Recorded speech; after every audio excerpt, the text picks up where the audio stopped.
FNAF 4's nightmares are rather complicated. Most people will be familiar with the theory of Mike Schmidt being the dreamer in FNAF 4. The doors return, Bonnie and Chica both approach from the same side, Foxy's behavior with the closet in Pirate Cove is similar, Chica will go into the kitchen, Fredbear will laugh before teleporting into the room, and FNAF 1's first phone call will play in reverse as ambience. This theory is strong and not one that I'd take a problem with. However, I don't think it's the full story. FNAF 1 elements are always mentioned online, what is seldom talked about are the FNAF 2 elements. Our flashlight from FNAF 2 makes a return, and we have an opening in the center of the bedroom just like the FNAF 2 hallway. Additionally, the main threat that lunges at us from that center is Foxy.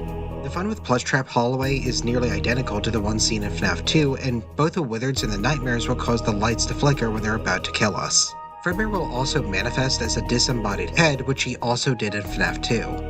Mike Schmidt having the nightmares is all but confirmed. There's so many FNAF 1 callbacks, and both the survival logbook and the movie double down on this idea. However, if Mike is having these dreams, then there's also these FNAF 2 components that we need to account for. The theory of Mike being Fritz has existed since FNAF 2's original release, and the FNAF 4 dreams echoing that game's mechanics also lend themselves to this idea.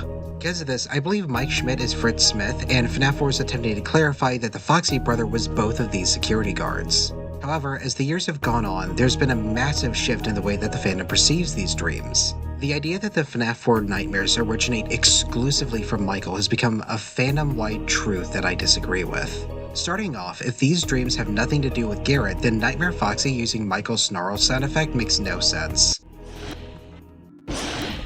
Additionally, Garrett is heavily associated with the plushes of Freddy and his friends, and these show up in the nightmares as well. The nightmares put an extremely heavy emphasis on Fredbear as he's the game's final boss. We know that Garrett was horrified of Fredbear especially, but Michael's interaction with the animatronic would have been pretty brief in both FNAF 2 and FNAF 1. Additionally, the survival logbook alludes to Garrett having dreams on the same page that Mike draws Fredbear, and it also alludes to Garrett owning the toy phone seen within these dreams. In a previous video, I talked about why I believe the Nightmare House is real. However, Garrett's dreams also tie into this topic. In Secret of the Mimic, we see the real Nightmare bedroom in the Murray household. David's bedroom makes the arguments that the Nightmare house is something Michael made up in his dreams, or was something he dreamed about after William made them for the experiments, impossible. Furthermore, we have the character encyclopedia.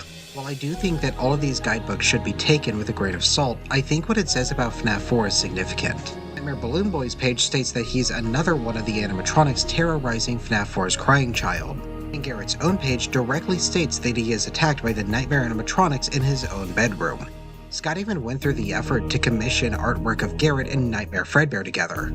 This isn't something that can be a slip in the cracks, as this idea of Garrett having nightmares is reiterated multiple times. I can't look at either the Garrett or Michael dream cases and argue that one is true while the other isn't.